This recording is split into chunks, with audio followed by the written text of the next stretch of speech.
ప్రియులారా, మన దేవుడు ఇమ్మానుయేలు దేవుడు, మనకు తోడుగా ఉండేటువంటి వాడు. ఎక్కడో ఆకాశములో సింహాసనం వేసుకుని తన పాదాలు భూమి మీద పెట్టుకుని ఆసీనుడైనటువంటి ఆ దేవుడు సరాసరి మనతో ఉండడానికి, మన మధ్యన ఉండడానికి, మనకు తోడుగా ఉండడానికి ఆయన 2025 సంవత్సరాల క్రితం కన్యమరియ గర్భాన ఆయన పుట్టడం జరిగింది. ఆ తరువాత 33.5 సంవత్సరాల తర్వాత మనందరి నిమిత్తమైన శిలువ మరణము పొంది మరణించి సమాధి చేయబడి తిరిగి లేచిన ఆయన పరలోకానికి ఆరోహణం అయిపోతూ మత్తయి సువార్త 28వ అధ్యాయము 20వ వచనంలో ఆయన ఏం చెప్తున్నాడంటే, ఇదిగో నేను సదాకాలము మీతో కూడా ఉన్నాను అని ఆయన చెప్పడం జరిగింది. మన ప్రభు అయిన యేసుక్రీస్తు వారు మనకి ఎంత తోడుగా ఉన్నాడు, ఎంత సమీపంగా ఉన్నాడు అంటే, ఆయన దేవుడు గనుక ఇప్పుడు ఆయన పరలోకంలో మాత్రమే కాదు, ఆయన సదాకాలం మీతో కూడా ఉన్నాను, నేను మీతో ఉన్నాను అనేటువంటి మాట మీరు గుర్తుంచుకోండి. ఎందుకంటే ఈ లోకంలో ఎవరు మనకు తోడుగా ఉంటారు? మనం ఇంతకు ముందే చెప్పుకున్నాం కదా, ధనము నీ వద్ద ఉంటే అందరూ వస్తారు, బలము నీ దగ్గర ఉంటే అందరూ వస్తారు. నీ దగ్గర ఉన్న ధనాన్ని వాళ్ళు తీసుకోవడానికి వస్తారు. నీ బలముతో వారు కావలసిన పనులు జరిగించుకోవడానికి, నిన్ను ఒక సాధనంగా వాడుకోవడానికి మనుషులు నీ దగ్గరకు వస్తారు. నీ దగ్గర ఆ ధనం అయిపోయినప్పుడు కానీ, నీ దగ్గర ఉన్న బలం అయిపోయినప్పుడు కానీ, నువ్వు పనికి రాకపోతే నిన్ను పక్కన పడేస్తారు. అప్పటి వరకు నీతో ఎన్నో పనులు జరిగించుకుని ఉపకారం పొందినటువంటి వాళ్ళు, చూడండి ఇది ఉంటుంది కదా, చారులో మనం ఏం చేస్తాం, చింతపండు శుభ్రంగా పిసికి ఆ చింతపండు అంతా తీసి ఉట్టు ఏం చేస్తాం, మనం ఆ కాడలు ఏం చేస్తాము, బయట పారేస్తాం. నీ బలము నీ ధనము అయిపోయిన తర్వాత నువ్వు అలాగా అనిపిస్తావు లోకానికి.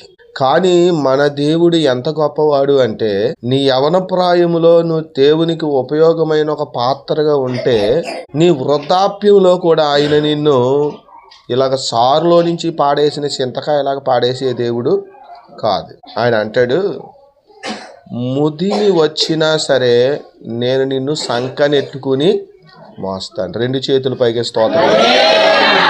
ఏం చేస్తాడంట, ఏదో యవన ప్రాయములో ఉన్నావు, బలంతో ఉన్నావు కాబట్టి ఏదో ఆయనకు ఉపయోగపడ్డావు అనుకుంటావేమో. ఆయన అంటున్నాడు, ఆయన ఎంత నమ్మదగిన దేవుడు అంటే, నువ్వు ఆయన నమ్ముకుంటే, నువ్వు ఆయన మీద ఆధారపడితే ఆయన చెప్పే మాట ఏంటంటే, ముదిమి వచ్చినా సరే. ముదిమి వస్తే ఇంకేం చేస్తాం మనం, ఏం పనికి వస్తాం మనం? ముదిమి వచ్చిన వాళ్ళు అందరికీ బరువే, కన్నా పిల్లలకు కూడా బరువే. చూడరు, చిన్నప్పటి నుంచి మమ్మల్ని కన్నారు పెంచారు కదా, మాకు చదివించకపోయినా భోజనం పెట్టి మమ్మల్ని పెంచారు కదా, లేదా మమ్మల్ని కాస్త చదివించారు కదా, లేకపోతే మాకు ఈ పని కల్పించారు కదా అనేటువంటి కృతజ్ఞత ఏమీ ఉండదు. ప్రియులారా, అలాగా మనుష్యులు విడిచిపెట్టొచ్చేమో కానీ మనం నమ్ముతున్న దేవుడు, మనం నిజంగా దేవుణ్ణి కానీ నమ్మితే, దేవుణ్ణే మనం ఆధారం చేసుకుంటే, నరమాత్రుడైన ఏ మనిషిని మనం ఆధారం చేసుకోకుండా కేవలం దేవుడు మాత్రమే నాకు ఆధారము, నేను దేవుడు మాటే వింటాను, నేను దేవునికే లోబడతాను, దేవుడు ఏది చెప్తే అదే చేస్తాను అనే స్థితిలో నువ్వు ఉంటే, ఆయన నిన్ను ఎంత మాత్రం విడిచిపెట్టేవాడు కాదు. మరేమంటున్నాడు ఆయన, ఇదిగో నేను సదాకాలము మీతో, అబ్బా ఎంత గొప్ప మాట, మీతో కూడా ఉన్నాను. అయ్యో ఈయన పరలోకం వెళ్ళిపోయాడు అనుకుంటావేమో, నేను నీతోనే ఉన్నాను అని అంటున్నాడు ఆయన. కనుక దేవుడు మనతో ఉన్నాడు. ఎవరున్నారు? దేవుడు మనతో ఉన్నాడు, మనతో ఉంటాడు ఆయన. అందుకనే ప్రియులారా, మనం ఇందాక చెప్పుకున్నాం కదా, ఏ మాట, భవిష్యత్తును గూర్చిన భయం. ఇమ్మానుయేలు దేవుడి గురించి మాట్లాడుకుంటూ లాస్ట్ పాయింట్లో మీకు ఏం చెప్పానంటే, రేపటిని గురించి మీరు చింతపడకుడి, భవిష్యత్తును గూర్చిన భయం ఈనాడు చాలామందికి భవిష్యత్తుని గురించే భయం. రేపు ఏమవుతానో, రేపు ఏదైనా సంభవిస్తే ఎవరు నాకు సహాయం చేస్తారు, ఎవరుంటారు నాకు తోడు, ఎవరు నాకు హెల్ప్ చేస్తారు అని ఆందోళన ఈనాడు చాలామందికి ఉంటుంది. అందుకని దేవుడు ఏం చెప్తున్నాడు, నువ్వు దేవుణ్ణి ఆధారం చేసుకున్నావు కనుక, నువ్వు నమ్ముతున్నావు కనుక ఈ నరమాతృలు నిన్ను భయపెడతారు, ఈ నరమాతృలు నిన్ను బెదిరిస్తారు, ఈ నరమాతృలు నిన్ను వారి వైపు ఉండేటట్లుగా మలుచుకోవడానికి నిన్ను భయపెట్టే మాటలు చెప్తారు, నిన్ను లోపరుచుకోవాలని చూస్తారు. అలాంటప్పుడు నేను దేవుని మాటని దేవుడికి లోబడితే వీళ్ళందరూ నాకు దూరం అయిపోతున్నారే, వీళ్ళందరూ నాకు శత్రువులు అయిపోతున్నారే, వీళ్ళందరూ నాకు వ్యతిరేకులు అయిపోతున్నారే, ఇలా అయితే నేను రేపు ఏమవుతాను, రేపు నా భవిష్యత్తు ఏంటి, రేపు నా పిల్లల భవిష్యత్తు ఏంటి అని కానీ ఒకవేళ పరిస్థితులను బట్టి నువ్వు కలవరం చెందొచ్చు. కానీ దేవుడు ఏమంటున్నాడో తెలుసా, రేపటిని గురించి మీరు చింత పడకుడి, ఏనాటి కీడు ఆనాడికి చాలు. రేపటిని గురించి మీరు చింత పడకండి. రేపేం జరుగుతుందో తెలీదు, నీకేం జరుగుతుందో తెలీదు. నువ్వెవరికి భయపడుతున్నావో, ఎవరిని ఆధారం చేసుకుంటే బాగుండు అనుకుంటున్నావో ఆ వ్యక్తికి కూడా ఏమవుతుందో తెలియదు. బైబిల్ చెప్తుంది, మనుష్యులమైనటువంటి మనమంట ఎంతలో పుట్టి అంతలో మాయమైపోయే ఆవిరి వంటి వాళ్ళం. ఇప్పుడు పుట్టాం, కాసేపు ఉంది, తర్వాత ఆవిరైపోతే ఇంకా అది మళ్ళీ కనపడదు. పేతురు గారు చెప్తాడు, మనిషిని యొక్క ఆయుష్ గడ్డి పువ్వులాగా ఉందంట. మనిషిని ఆయుష్ ఎలా ఉంది, గడ్డి పువ్వులాగా ఉందంట. గడ్డి పువ్వు ఉదయాన్నే వికసిస్తుంది, ఎండ వచ్చిన తర్వాత అది కోయబడి, ఆ తర్వాత వాడబడి, ఆ తర్వాత గాలి వచ్చి దాన్ని తీసుకెళ్ళిపోతుంది. ఆ గాలికి ఎగిరిపోయి ఆ పువ్వు ఎక్కడ పడిందో కూడా ఎవరికి తెలియదు. ఏమైంది అది, అప్పుడు కాసేపు ఉంది, తర్వాత మాయమైపోయింది. మనిషి అటువంటి వాడు, మనిషి గతించిపోతాడు. మనిషి ఎప్పుడు గతించిపోతాడో వాడికే తెలియదు.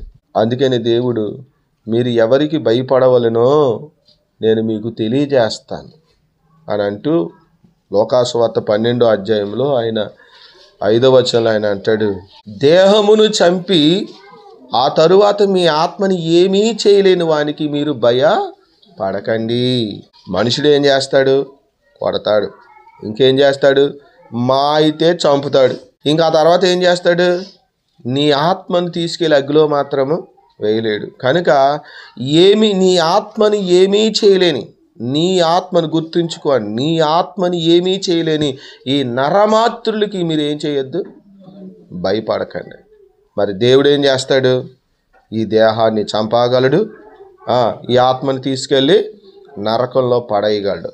కాబట్టి నిన్ను భయపెట్టేటువంటి ఈ నరమాతృలకి నువ్వేమాత్రము కూడా భయపడకు. ఎందుకో తెలుసా, నీ పక్కన ఎవరున్నారు, సదాకాలము నీతో కూడా ఉంటాను అని చెప్పిన నమ్మదగిన దేవుడు నీతో ఉన్నాడు. కనుక ఆయన ఏమన్నాడో తెలుసా, రేపు నువ్వు ఎలా నడుచుకోవాలో నేను నీ మీద దృష్టి పెట్టి నీకు ఆలోచన చెప్తాను. కీర్తన గ్రంథం 32వ అధ్యాయం 8వ వచనం చూడండి. చూసారా ఆయన ఏమంటున్నాడో, నీకు ఉపదేశము చేసేదనంటే నీతో మాట్లాడతాను, నేను నీకు బోధిస్తాను, నేను నీకు ఉపదేశము చేసేదను, నువ్వెలా ప్రవర్తించాలో ఎలా నడుచుకోవాలో నేను నీకు బోధిస్తాను, నీ మీద దృష్టించి నీకు ఆలోచన. అబ్బా, ఎంత గొప్ప దేవుడండి మన దేవుడు. కనుక రేపటిని గురించి నువ్వేం చెయ్యొద్దు అంటే భవిష్యత్తుని గురించి భయపడద్దు. దేవునికి స్తోత్రం. ఒకవేళ కుటుంబంలో తునీకరించబడ్డావా, సమాజంలో నీకు విలువ లేదా, ప్రజలు నిన్ను గుర్తించట్లేదా, నీ కన్న కుటుంబం వారు కూడా నిన్ను గుర్తించట్లేదా, భయపడకు. హల్లెలూయా.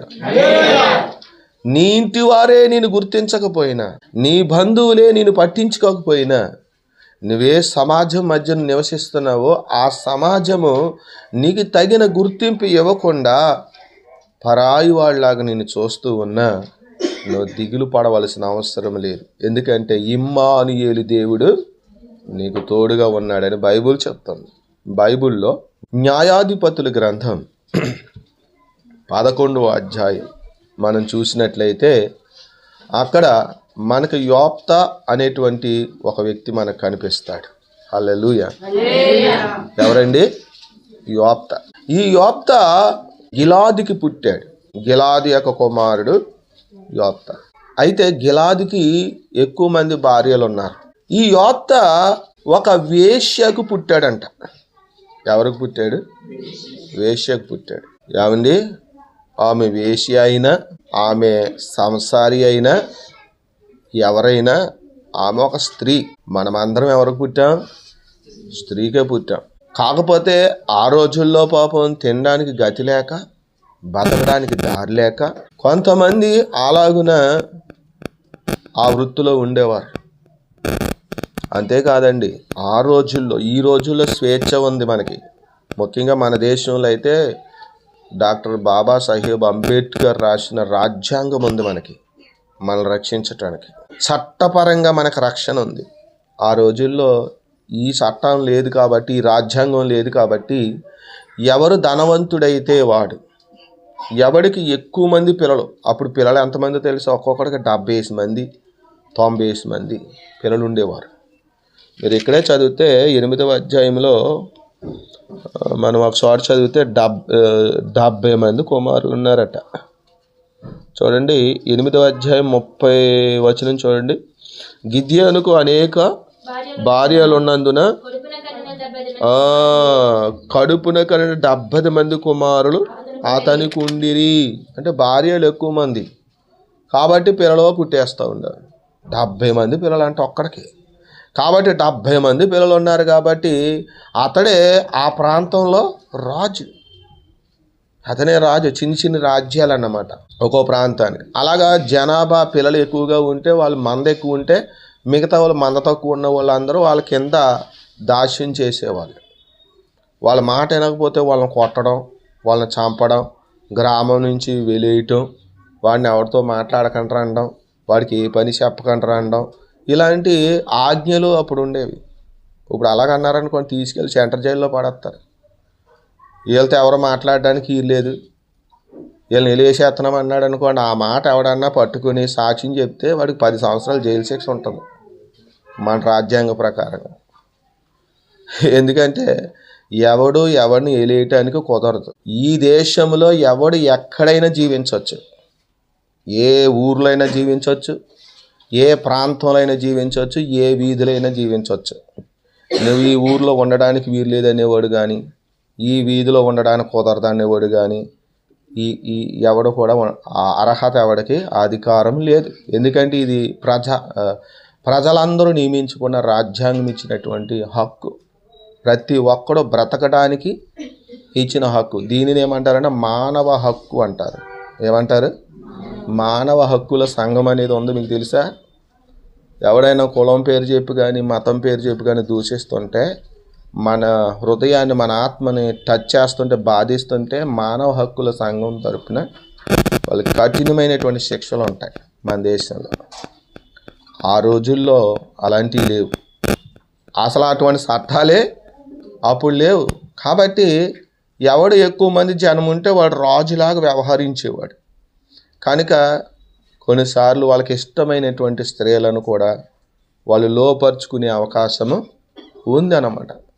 కనుక గతి లేకో, గత్యంతరం లేకో, లేకపోతే బలాత్కారంగానో కొంతమంది స్త్రీలు కొంతమందికి పిల్లలను కనే పరిస్థితి వచ్చేది. ఆనాడు పూర్వకాలం కొన్ని వేల సంవత్సరాల క్రితం ఉండేది. ఈ యొక్క వ్యక్తి కూడా, ఈ గిలాదు అనేటువంటి ఈ వ్యక్తి కూడా ఆ రోజుల్లో బలాఢ్యుడు, 70 మంది కుమారులు, పెద్ద కుటుంబం కాబట్టి పేరు పొందినవాడు. ఏం జరిగిందో మొత్తానికి ఒక ఆమె ఇతను కన్నది. కన్నప్పుడు ఈ యోప్తా ఎవరు కుమారుడయ్యాడు?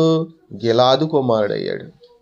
గుర్తుంచుకోండి, స్త్రీ ఎప్పుడు కూడా భూమికి సాదృశ్యం. మీరు విన్నారా? మీకు గుర్తుందా? స్త్రీకి ఎలాంటి ఓర్పు ఉండాలంట? భూమి అంత ఓర్పు ఉండాలి, భూమి లాంటిది అంటారు చాలామంది కదా. సరే, భూమి లాంటిది స్త్రీ.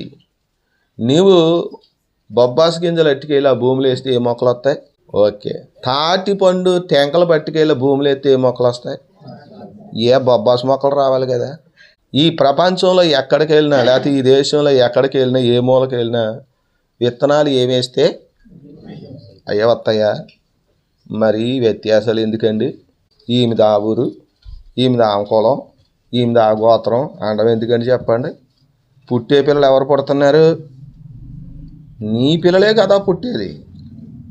నువ్వు పురుషుడు అయినటువంటి నీవు ఏ స్త్రీని పెళ్లి చేసుకున్నా పుట్టబోయే పిల్లలు ఎవరు వస్తారు? నీ పిల్లలు వస్తారు, ఇంకొకరి పిల్లలు వస్తారా?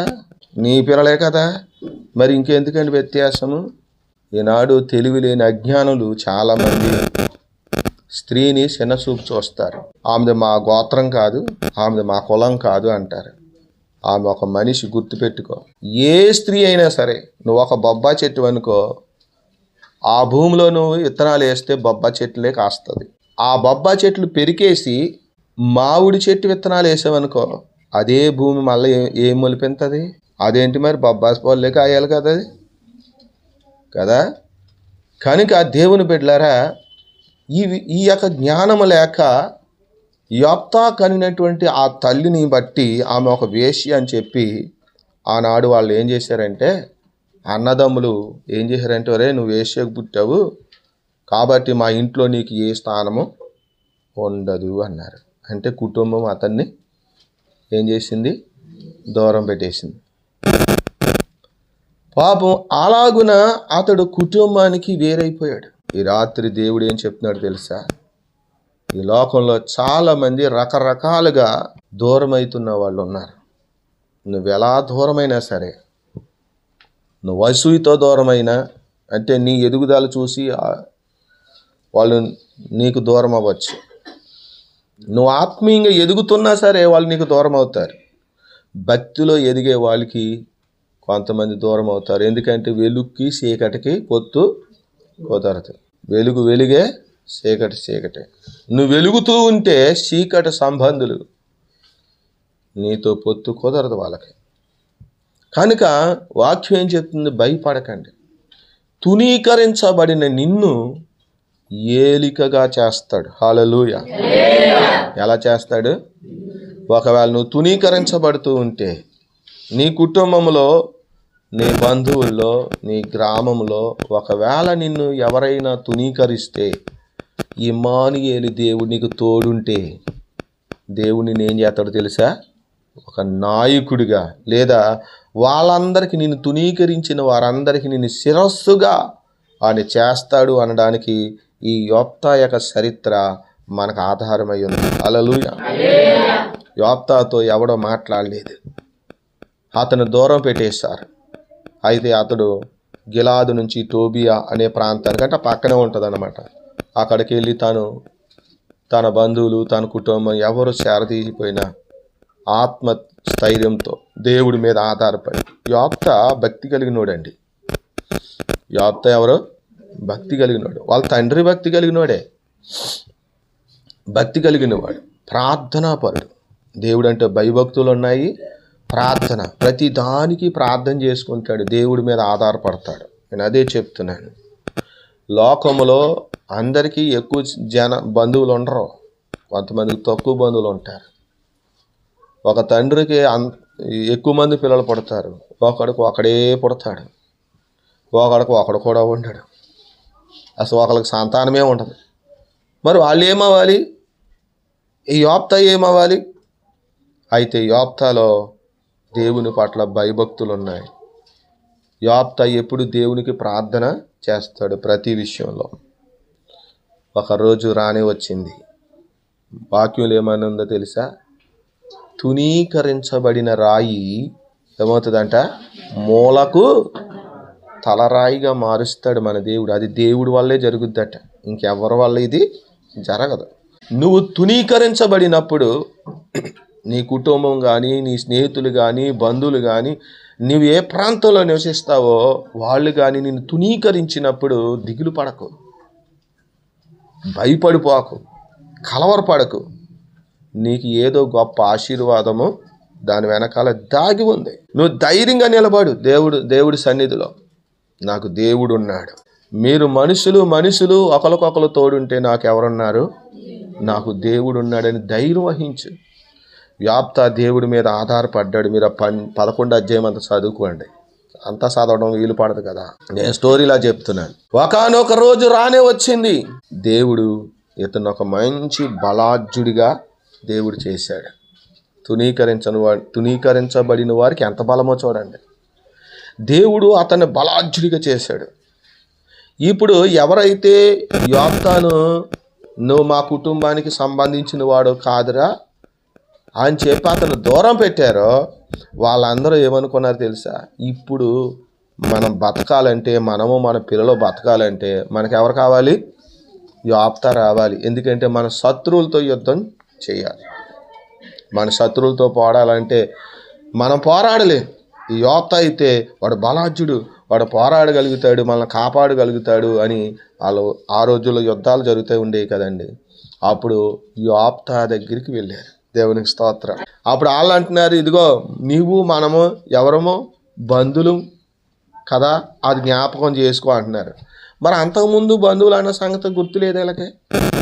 అంతకుముందు ఏమన్నారు? నీకు మాకు సంబంధం లేదన్నారు. అంటే వాడిని బానిసగా చేసుకోవాలనుకున్నారు. నేను మీకు బానిసగా ఉండను, నేను దేవునికే దాసుడిగా ఉంటాను అనుకున్నాడు. కాబట్టి ఆ రోజున వెళ్ళిపోయాడు. ఇప్పుడు అతని అవసరతే వచ్చింది వీళ్ళందరికీ. దేవునికి స్తోత్రం. ఈ ఉదాంతంలో అతని దగ్గరికి వెళ్ళారు 10 మంది. వెళ్ళి, అయ్యా నువ్వు మాకు ఎముకనంటిన మాంసం లాంటివాడు, మన బంధువు, మన రక్త సంబంధివి, అది ఇది మాట్లాడి ఇప్పుడు నువ్వు వచ్చి మా శత్రువులతో నువ్వు పోరాడితేనే కానీ కుదరదు అని చెప్పి బతిమలాడారు. అప్పుడు యోబ్తా అంటున్నాడు, ఇదిగో వస్తాను, కానీ నేను మీకు శిరస్సునైతేనే వస్తాను. హల్లెలూయా. ఇప్పుడు నన్ను బానిసని చేసుకోవాలనుకున్నారు, అలా కాదు, నన్ను శిరస్సుగా చేస్తేనే వస్తాను మీతోటి.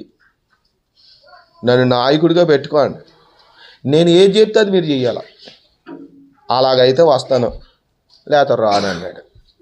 వీళ్ళు అనుకున్నారు, ఓరు బాబు ఆ యోబ్తా గారు లేకపోతే వాళ్ళ చేతుల్లో మనం బతకలేము, వాళ్ళు మనం చంపేస్తారు, మనకు అంత బలం లేదు అనుకుని, నీవే మాకు శిరస్సువి, నీవే మాకు నాయకుడిగా ఉంటావు అని వాళ్ళందరూ ఒప్పుకొని ఈ యోబ్తాను తీసుకొచ్చినట్లుగా వాక్యంలో రాయబడి. అయితే యోబ్తా ఏం చేశాడో తెలుసా అండి?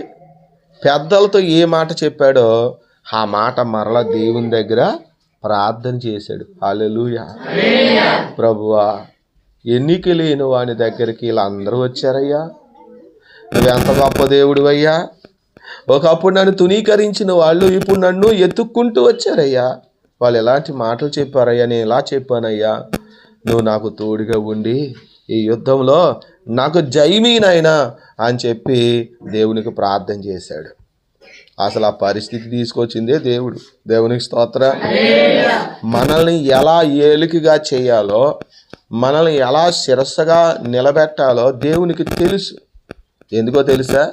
మనం ఆయన నమ్మాము, ఆయన మీద ఆధారపడ్డాం గనుక మనలను దీవించుట ద్వారా, మనలను హెచ్చించుట ద్వారా మహిమ ఎవరికి వస్తుంది? దేవుడేమో నిన్ను గణపరుస్తాడు, నీవు గణపరచబడినప్పుడు దేవుడికేమో మహిమ వస్తుంది. ఎందుకంటే నిన్ను గణపరిచేలాగా చేసినోడే దేవుడు. హల్లెలూయా. కనుక మనం గణపరచబడే ప్రతిసారి మన దేవుడికి మహిమ కలుగుతుంది. కనుక దేవుడు యోబ్తాకి సహాయం చేశాడు, శత్రువులందరినీ ఓడించాడు. దేవునికి స్తోత్రం.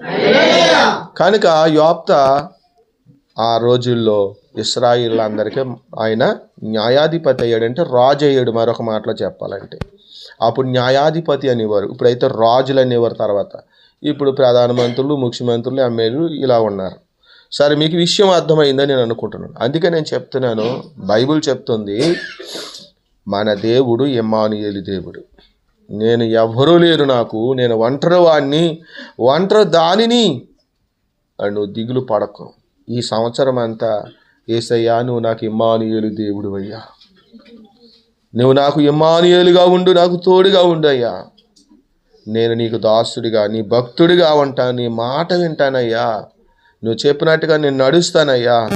నాకెవరో తోడున్నా లేకపోయినా నాకు నీవు ఉంటే చాలయ్యా అనే రీతిగా దేవుణ్ణి తోడుగా చేసుకుంటే విజయము నీదే. హల్లెలూయా. ఇంకొకటి ఏంటంటే, జీవితంలో ఏదో ఒక నష్టం మనకు కలుగుతూ ఉంటుంది.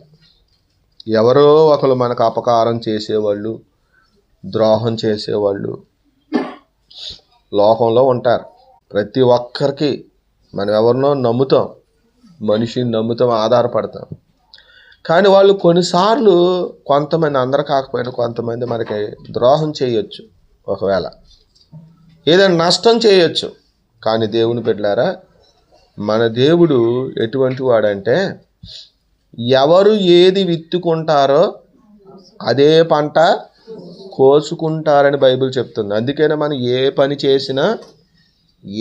చేసినా మనం జాగ్రత్తగా చేయాలి. నువ్వు చేసే పని ఏంటో ఒకసారి ఆలోచించుకోవాలి. నువ్వు మాట్లాడే మాట కూడా ఎలాంటిది, నువ్వు చేసే పని కూడా ఎలాంటిది ఒకసారి ఆలోచించుకుని చెయ్యాలి. ఎందుకంటే నువ్వు మరలా ఆ పంట ఏం చేస్తావు, కోసుకుంటావు. కోసుకునేలాగా దేవుడు చేస్తాడు. హల్లెలూయా. ఇక్కడ మనము ఈ న్యాయాధిపతుల గ్రంథంలో ఈ 8వ అధ్యాయంలో మనం చదువుతాం కదా. ఈ వ్యక్తికి, ఈ గిద్యోనికి 70 మంది కుమారులు ఉన్నారని చెప్పుకున్నాం కదా. ఈ 70 మంది కుమారుల్లో ఒకడు అబీమెలెకు అనేవాడు ఉన్నాడు. వీడేం చేశాడంటే ఒకరోజు తన సహోదరుల మీద కుట్ర చేసి 70 మందిని చంపించేశాడు. అంటే ఈ 70 మందిని వీడు ఒకడు కదా, ఒకటి తక్కువ 70 మందిని చంపించేశాడు. చంపించేసి వీడు ఎన్ని సంవత్సరాలు రాజ్యం ఏలాడో తెలుసా? కేవలం 3 సంవత్సరాలు. 3 సంవత్సరాలు అయ్యేటప్పటికి వీడు ఏది విత్తుకున్నాడో అదే పంట వచ్చింది. చూడండి ఒకసారి 9వ అధ్యాయం న్యాయాధిపతుల గ్రంథం 9వ అధ్యాయం 22వ వచనం. అబీమెలెకు ఏంటండి 3 సంవత్సరములు ఇశ్రాయేలు మీద ఏలుకై ఉండెను. అప్పుడు యెరుబ్బయలు 70 మంది కుమారులకు చేయబడిన ద్రోహఫలము వారిని చంపిన అబీమెలెకును వారి సహోదరుని మీదికిని. చూసారా, తన సహోదరుని చంపించేశాడు కదా ఈ అబీమెలెకు. చంపించిన అబీమెలెకు మీదకి ఆ అబీమెలెకు మాట విని చంపడంలో సహాయం చేసిన వారికిని దేవుడు 3 సంవత్సరాలలో తీర్పుని అమలు చేశాడంట. ఎంత ఘోరం అంటే ఈ అధ్యాయంలో అగ్గితో తగలబెట్టేశాడు దేవుడు కొందరు. ఈ అబీమెలెకు మీద నెత్తి మీద పెద్ద బండ ఆడేసింది ఒక స్త్రీ అట్టుకొచ్చి. పుచ్చు పగిలిపోయి వీడికి గిలగిల గిలగిల గిలగిల కొట్టుకుంటూ పక్కన ఉన్నవాడు పిలిచేవారు, బాబు నా పేన నుండి తీసేరా అని చెప్పి ఎదుటి వాని చేత పొడిపించుకుని చచ్చిపోయాడు. ఎవరు? అబీమెలెకు. ఈ వ్యక్తుల యొక్క నరహత్యలో పాల్గొన్న మనుషులు ఓ గదిలో ఆ రోజుల్లో యుద్ధాలు జరిగినప్పుడు ఎక్కడో దాక్కుంటారు కదా, అలా దాక్కుంటే దాన్ని నిప్పెట్టి కాల్చేశారు. పాపం ఎంత భయంకరంగా ఉందో చూడండి. ఇక్కడ దేవుని వాక్యం ఏం చెప్తుంది? అబీమెలెకును వారి సహోదరుని మీదకిని అతడు తన సహోదరులను చంపునట్లు అతని చేతులను బలపరిచిన షెకెము యజమానుల మీదకి వచ్చినట్లును వారు చేసిన ప్రాణహత్య వారి మీద వచ్చినట్లును దేవుడు అబీమెలెకునకును షెకెము యజమానులకును వైరము కలుగజేయుటకే వారి మీదకి దురాత్మను పంపెను. ఏమైనా చేయగలవు, కథ మొత్తం మార్చగలవు. ఏమండి, వీళ్ళకి తీర్పు ఎన్ని రోజుల్లో వచ్చింది? ఇంత ఘోరం జరిగితే 3 సంవత్సరాల్లో వచ్చేసింది. భయంకరమైన తీర్పు వచ్చేసింది వీళ్ళకి. దేవుడు తప్పకుండా అన్ని విషయాల్లో కలుగు చేసుకుంటాడు. నేను అదే చెప్తున్నాను. మాట్లాడేటప్పుడు నువ్వెవరి గురించి మాట్లాడుతున్నావో అది దృష్టిలో పెట్టుకో. ఏం మాట్లాడుతున్నావో కూడా ఆ మాట యొక్క బలం ఎంత అనేది కూడా ఆలోచన చేసుకుని మాట్లాడు. నువ్వు ఏదైనా పని చేసేటప్పుడు కూడా జాగ్రత్తగా ఏ పని చేస్తున్నావో చూసుకో. నిన్నెవడైతే రారా తోడు అని తీసుకెళ్తున్నాడో ఆ వ్యక్తి నిన్ను ఎందుకు తోడు తీసుకెళ్తున్నాడో కూడా అది కూడా చూసుకో. ఇక్కడ అబీమెలెకు ఏం చేశాడంటే షెకెము మనుషులంటే మీకు అర్థం కావాలి. అబ్రహాము గారు కనాను దేశానికి వచ్చినప్పుడు అక్కడ షెకెము మనుషులు ఉన్నారు. షెకెము అంటే ఆ రోజుల్లో బలమైన వ్యక్తులు. ఇన్ని వందల సంవత్సరాలు అయిన తర్వాత కూడా షెకెము మనుషుల గురించిన చరిత్ర ఇక్కడ మనం చదువుతున్నాం. అబీమెలెకు ఎవరో? అబ్రహాము సంతానమే. అబ్రహాము సంతానంలో ఒకడు అబీమెలెకు అనేవాడు కూడా. ఆడెవడో అన్యుడు కాదు. ఈ అబీమెలెకుకి సహాయం చేయడానికి ఆ రోజున షెకెము మనుషులు తోడొచ్చారు. అబీమెలెకుకి ఏం సహాయం చేయాలి? అబీమెలెకు రాజు అవ్వాలనుకుంటున్నాడు. తాను రాజు అవ్వాలనుకుంటే వాళ్ళ నాన్న తర్వాత రాజు అవ్వాలంటే ఎంతమంది ఉన్నారు? ఇంకా అతనితో పాటు ఒకటి తక్కువ 70 మంది సోదరులు ఉన్నారు. నేను రాజును అవుతానంటే నేను రాజును అవుతాను అంటారు. కానీ వాళ్ళు బతుకుంటే ఏదైనా రాజు అవడం. ఎందుకంటే వీడు చిన్నోడు కాబట్టి. కనుక వాళ్ళు అడ్డు తొలగించుకుంటే బాగుంటుంది అనుకుని వాళ్ళ సహాయం తీసుకున్నాడు. నువ్వు ఎవరైనా నిన్ను సహాయం అడుగుతున్నారా? నీ సహాయం వాళ్ళకి ఎందుకు కావాలో ఆలోచించు. మన కష్టాల్లో ఏనాడు మనకు సహాయం చేయని వాళ్ళు, మన బాధల్లో ఉన్నప్పుడు మనకు సహాయం చేయని వాళ్ళు ఈరోజు మనకు సహాయం చేస్తారా? పోనీ రేపు చేస్తారా?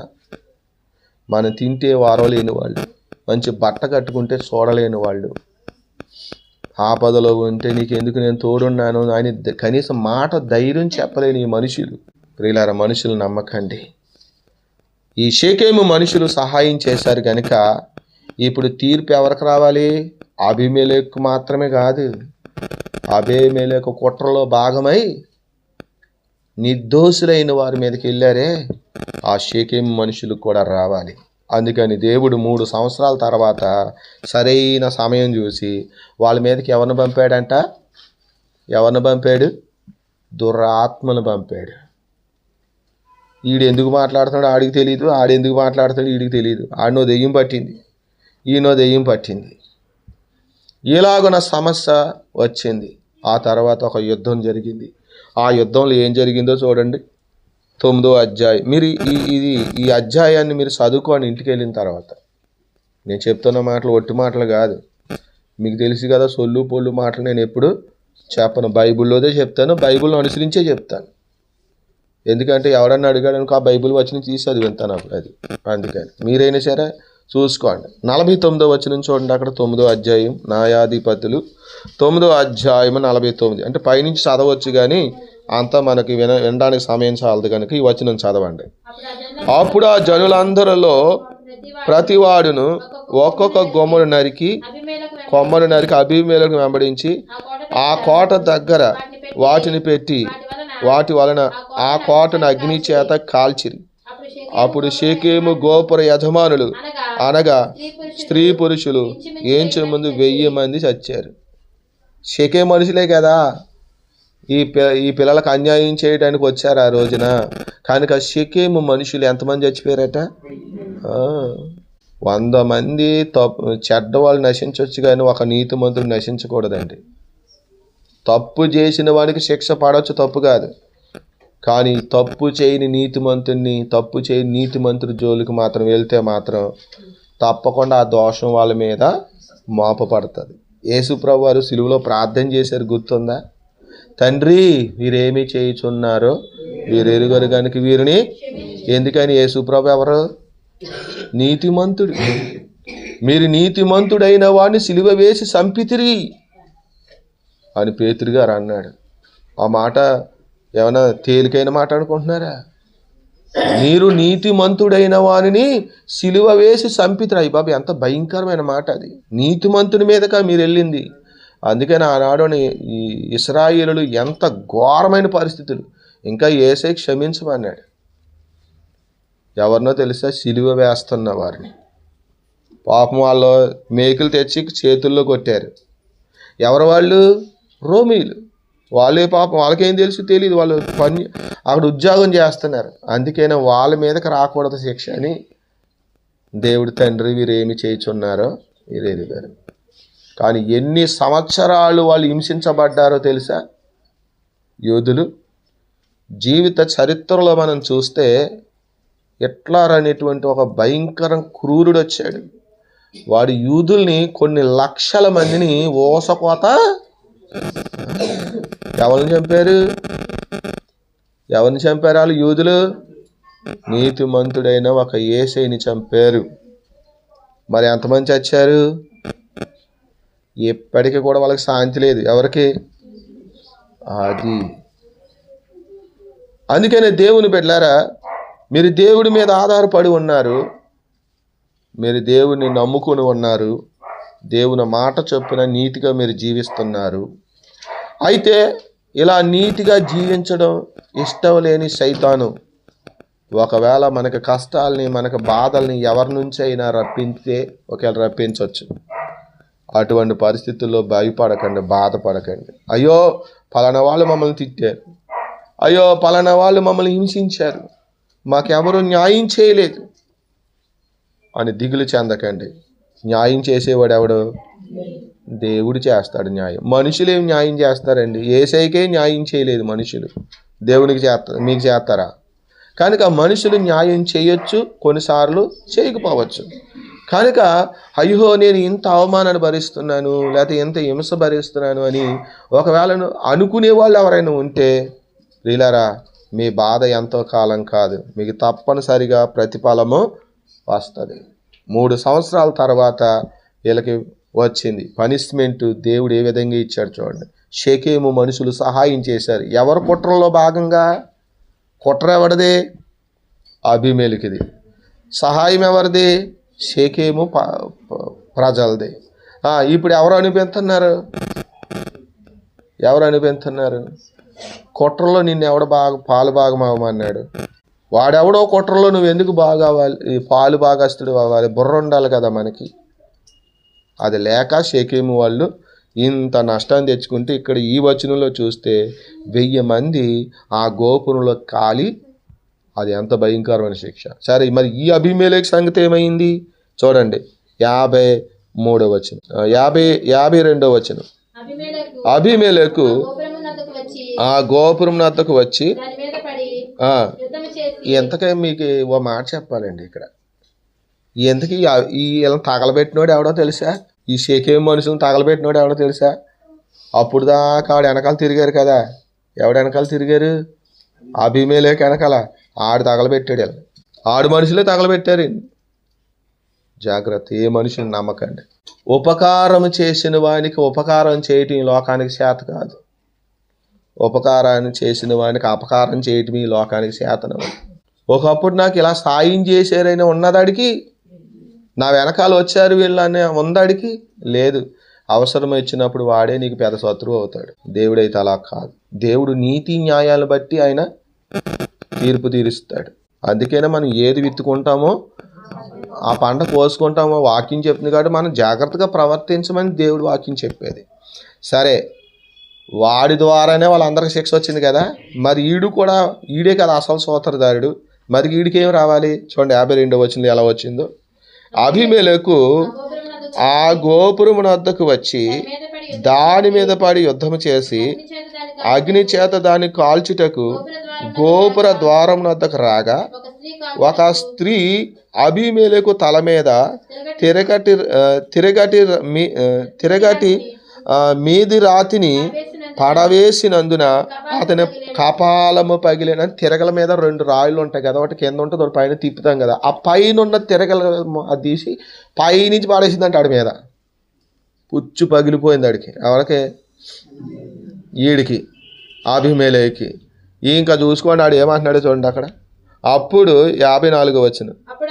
అప్పుడు అతడు తన ఆయుధములు మోయు బంటును త్వరగా పిలిచి, ఒక స్త్రీ అతని చంపేనని నన్ను గూర్చి ఎవరును అనకుండునట్లు నీ కత్తి దూసి నన్ను చంపమని చెప్పగా ఆ బంటు అతని పొడవగా అతను చచ్చాను. అబీమెలెకు కుటుంబం పోయింది, అబీమెలెకు పోయాడు. అంటే ఈ దురాగతలో పాలు పొందిన వారందరికీ శిక్ష వచ్చిందా లేదా? నువ్వు నీతిగా జీవించు. నువ్వు నీతిగా జీవిస్తున్నప్పుడు నువ్వు శ్రమలు పడుతున్నావా? నువ్వు నీతిగా జీవిస్తున్నప్పుడు నువ్వు అవమాన పాలవుతున్నావా? అందుకోసం నువ్వు దుఃఖిస్తున్నావా? అయితే బిడ్డ, నీ దుఃఖం ఎంతో కాలం కాదు. దేవుడు తప్పకుండా తీర్పు తీర్చే రోజు వస్తుంది. ఇంత పెద్ద నేరం జరిగితే ఎన్ని రోజుల్లో వచ్చింది వీళ్ళకి తీర్పు? 3 సంవత్సరాలు వచ్చింది. కానీ నీ శత్రువులకి ఇంకా త్వరగా రావచ్చు. కనుక తప్పనిసరిగా మాత్రము వస్తుంది. బైబిల్లో ఒక చివరిగా చెప్పి ముగించేస్తాను నేను. ఎప్పుడో సౌలు అనేవాడు రాజుగా ఉన్నాడు. ఇశ్రాయేలుకు మొదటి రాజు సౌలే కదండి. గిబియోనీలు వాళ్ళ అన్యులు.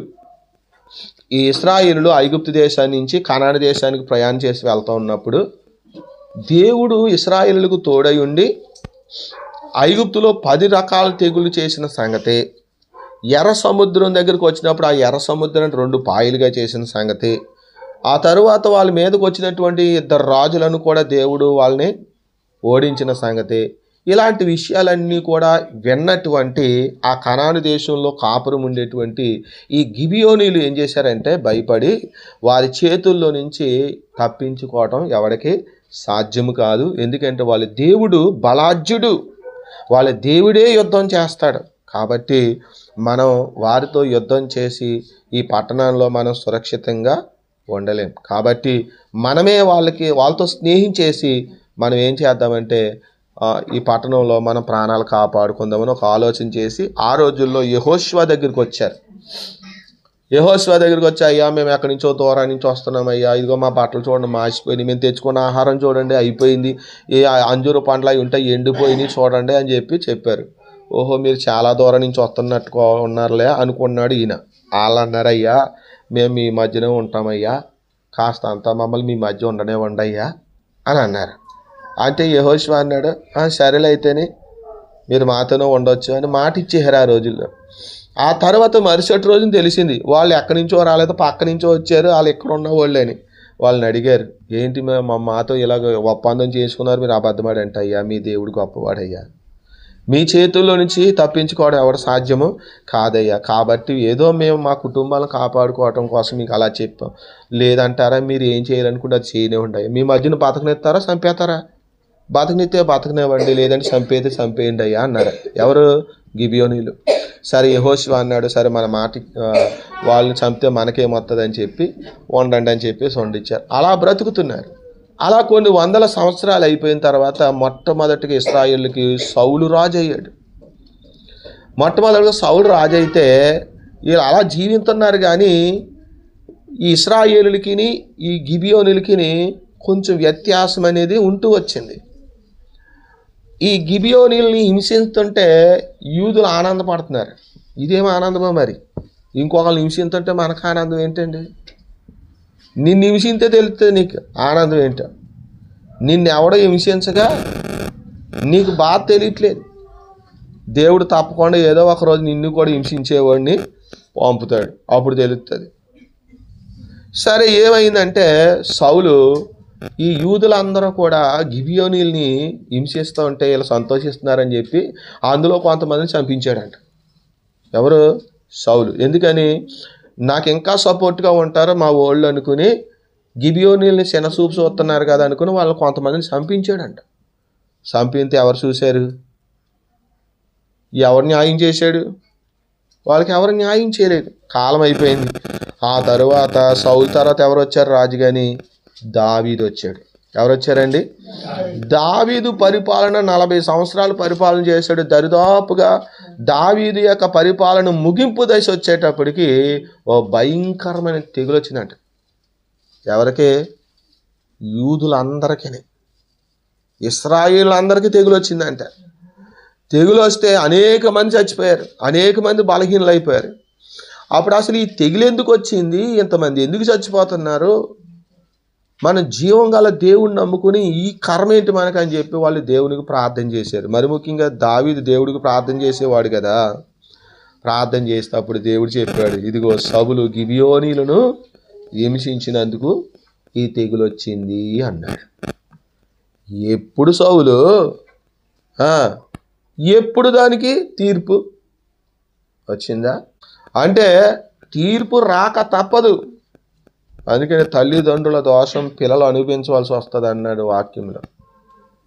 నువ్వు అనుభవించేస్తావు నరకంలో, తర్వాత నీ కడుపును పుట్టిన నీ సంతానం కూడా తర్వాత ఆ శిక్షను పాలు పొందుతారు. అందుకని మనం భయం కలిగి ఉండాలి ఎప్పుడు కూడా. దేవుని జోలికి, నీతిమంతుల జోలికి, అసలు లోకంలో ఎవరి జోలికి మనం వెళ్ళకూడదు. హల్లెలూయా. మన పని ఏదో మనం చేసుకుని, మన భక్తి ఏదో మనం చేసుకుని ఉంటే చాలు, మనకి దేవుడు ఉంటే చాలు. కాబట్టి ఎవరైనా నీకు ద్రోహం చేసి ఉంటే, ఎవరైనా నేను హింసించి ఉంటే, ఎవరైనా నేను బాధించి ఉంటే, పలానా వాళ్ళు నన్ను బాధించారు, దూషించారు, హింసించారు, చాలా ఇబ్బంది పెట్టారు, కానీ వాళ్ళు బాగానే ఉన్నారు, వాళ్ళకి ఏ తీర్పు రాలేదు, దేవుడు ఏమీ చేయలేదని నీ మనసులో అనుకుని కృంగిపోతున్నావేమో. కొన్నిసార్లు ఎలాగుంటుందో తెలుసండి, దేవుడు లేడేమో. ఏంటి? దేవుడు లేడేమో. ఉంటే ఆ దుర్మార్గులు ఎలాగ బాగున్నారు అనిపిస్తే మనసు శోధిస్తుంది. కంగారు పడకు, 3 సంవత్సరాలు గతించాలి కదా. ఇదిగో ఈ గిబియోను విషయంలో, మన యోప్తా విషయంలో చూస్తే, ఇక్కడ అబీమెలెకు జీవితంలో చూస్తే 3 సంవత్సరాలకే వచ్చింది. అదే దావీదు కాలంలో సౌలు చేసిన దానికి వచ్చింది. అప్పుడు ఒకటే పరిష్కారం అయింది. వాళ్ళు ఆ బాధనంతా క్షమించి ఆ తెగులు పోవడానికి ఏం చేయాలని అడిగారు గిబియోలను పిలిచి దావీదు. అయ్యా, మీరెవరు హింసించబడ్డ మా ఉద్దేశం కాదయ్యా, మాకు ఈ ద్రోహం చేసిన సౌలు ఉన్నాడే, ఆ సౌలు ఇంట్లో అతని సంతానం ఎవరైతే ఉన్నారో అందులో ఒక 7 మనుషులు తీసుకొచ్చి మాకు అప్పగించండి, వాళ్ళు మేము ఉరి తీస్తామయ్యా అన్నారు. అప్పుడు దావీదు సౌలు యొక్క కుటుంబంలో ఎవరైనా ఉన్నారా అని విచారణ చేస్తే కొంతమంది దొరికారు. అందులో మెఫీబోషెత్ అని ఒక ఆయన్ని తప్పించి, ఎందుకంటే మెఫీబోషెత్ దేవుని యందు భయభక్తులు గలవాడు, దావీదుని దేవుడు కోరుకున్నాడని ఎరిగి దావీదుకు లోబడిన వాడు. మా నాన్న లేకపోతే మా తాత రాజురా, నువ్వెవడవరా అనలేదు. నీ దాసుని దావీదుకు లోబడినవాడు, దేవుడు ఎన్నిక చేసిన వాడిని గౌరవించిన వాడు మెఫీబోషెత్. అందుకని మెఫీబోషెత్తుని దేవుడు జోలికి వెళ్ళలేదు ఎవరో దావీదు. మెఫీబోషెత్ కాకుండా అతని సంతానంలో ఉన్న వారిని 7 తీసుకొస్తే అప్పుడు ఆ 7 ఉరి తీశారంట. ఆ తరువాత ఆ తెగులు, ఆ కరువు పోయిందని బైబిల్లో రాయబడి. అంటే ప్రాయశ్చిత్తం అవ్వాలి. మనం చేసుకున్న ప్రతి పాపానికి ఏమవ్వాలి? ప్రాయశ్చిత్తం అవ్వాలని. ప్రాయశ్చిత్తం లేకపోతే చాలా కష్టమండి. ప్రాయశ్చిత్తం అయితేనే, నీ పాపానికి ప్రాయశ్చిత్తం చెల్లించుకుంటేనే నువ్వు తప్పించుకుంటావు. ప్రాయశ్చిత్తం అవ్వలేదు కాబట్టి వాళ్ళకి ఎంత పరిస్థితి వచ్చేసింది. హల్లెలూయా. కాబట్టి నిన్ను దూషించిన వారి విషయంలో, నిన్ను హింసించిన వారి విషయంలో దేవుడు ఏమీ తీర్పు తీర్చలేదని అనుకోకండి.